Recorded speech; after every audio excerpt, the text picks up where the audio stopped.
That's a mutie. Look out! At the shouted warning, Hugh Hoyland ducked with nothing to spare. An egg-sized iron missile clanged against the bulkhead just above his scalp with force that promised a fractured skull. The speed with which he crouched had lifted his feet from the floor plates. Before his body could settle slowly to the deck, he planted his feet against the bulkhead behind him and shoved. He went shooting down the passageway in a long, flat dive, his knife drawn and ready. Is it gone? Yeah, I caught a glimpse of it as it ducked down that hatch. A female, I think. Looked like it had 4 legs. Well, 2 legs or 4, we'll never catch it now. Who the huff wants to catch it? I don't. Well, I do for one. By Jordan, if its aim had been 2 inches better, I'd be headed for the converter. Look, Hugh, let's get out of here. We've never been this high before. I'm jumpy. I want to get back down to where I can feel some weight on my feet. Okay, kid. It's a long trip back down anyhow. So down they went, level after level, mysterious, dimly lit corridor after corridor. Dozens of levels, and with each one, they weighed slightly more, until they were back in the inhabited crew sections. They passed through a farm in one section and made their way back home. Hugh had not been there long when a messenger came to tell him he was summoned by Lieutenant Nelson, one of the scientists. Nelson told him that effective immediately, he was to start working for him as an apprentice, living with him and the other scientists that ran civilization. His lessons were to begin immediately. He was given books of all types and told to study them. They held all the secrets to the universe, but he did not understand them. Their language was his language, and the words themselves were simple enough, but they spoke of nonsense. How goes it, boy? Well enough, sir, I suppose. But some of it is not quite clear to me. That is to be expected. I've let you struggle along by yourself at first, in order that you may see the traps that native wit alone will fall into. Many of these things are not to be understood without instruction. Take this book, for example. This is one of the most valuable of sacred writings, yet the uninitiate could not possibly make good use of it without help. The first thing that you must understand, my boy, is that our forefathers, for all their spiritual perfection, did not look at things in the fashion in which we do. They were incurable romantics rather than rationalists, as we are, and the truths which they handed down to us, though strictly true, were frequently clothed in allegorical language. For example, have you come to the law of gravitation? Yes, I read about it. Did you understand it? No, I can see that you didn't. Well, it didn't seem to mean anything. It just sounded silly, if you will pardon me, sir. That illustrates my point. You were thinking of it in literal terms, like the laws governing electrical devices found elsewhere in this same book. 2 bodies attract each other directly as the product of their masses and inversely as the square of their distance. It sounds like a rule for simple physical facts, does it not? Yet it is nothing of the sort. It is the poetical way the old ones had of expressing the rule of propinquity which governs the emotion of love. Young people have a greater capacity for love than the elderly. When they are thrown together, they fall in love, yet when they are separated, they soon get over it. It is as simple as that. But you were seeking some deep meaning to it. I never thought of looking at it that way. I can see that I am going to need a lot of help.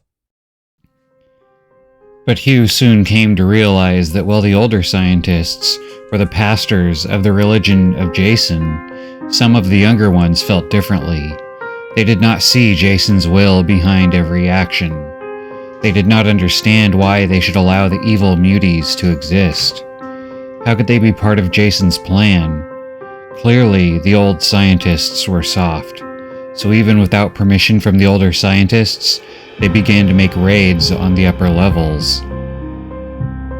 In one of these raids, Hugh was knocked unconscious and left for dead by his peers.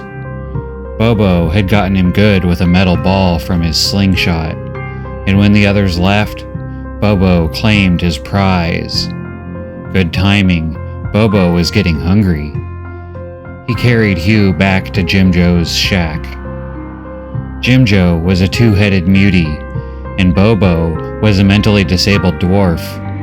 Jim and Joe always seemed to be at odds about something, and today it was whether to kill and eat Hugh or not. Joe wanted to wait for a bit and talk to Hugh first. Maybe use him as a servant if his demeanor was right.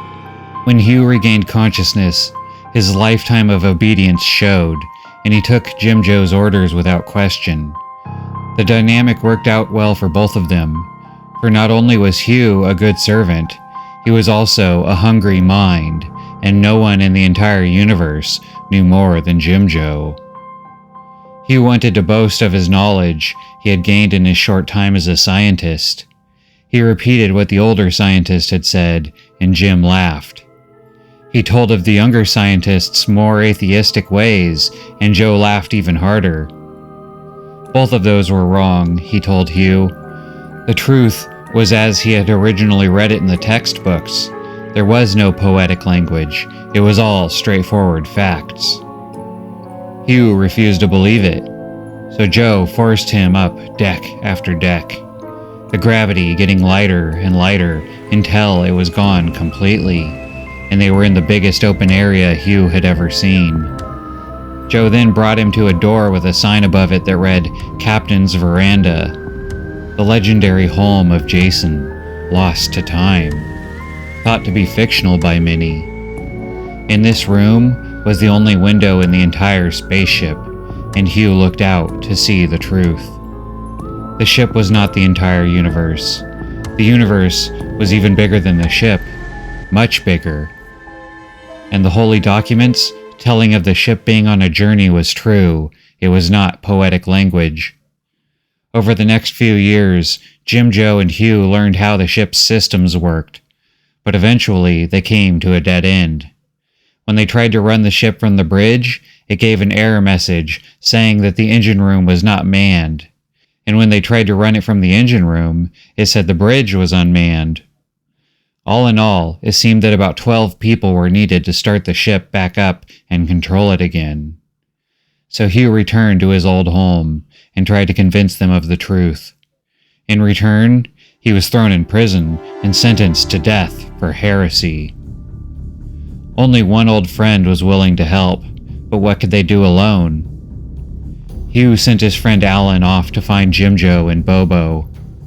Eventually, after convincing Bobo not to eat Alan, Jim Joe agreed to help and brought some other members of his gang with him. They were able to free Hugh and also take a high-ranking scientist hostage, the same man that had sentenced Hugh to death. They forced the man up to the captain's veranda to see the truth. Why did we bring the scientist up here? Well, when he wakes up, I'm going to show him the stars. Prove that the ship moves. What for? Then I'll send him back down to convince some others. Suppose he doesn't have any better luck than you did. Then we shall just have to do it all over, I suppose, until we do convince them. We've got to do it, you know? Hey, thanks for watching. I really appreciate you staying this long, and since you did, hopefully that means you like my channel. So I'd really appreciate it if you would like, comment, and most importantly, subscribe, so I can see you back here for the next one. Take care.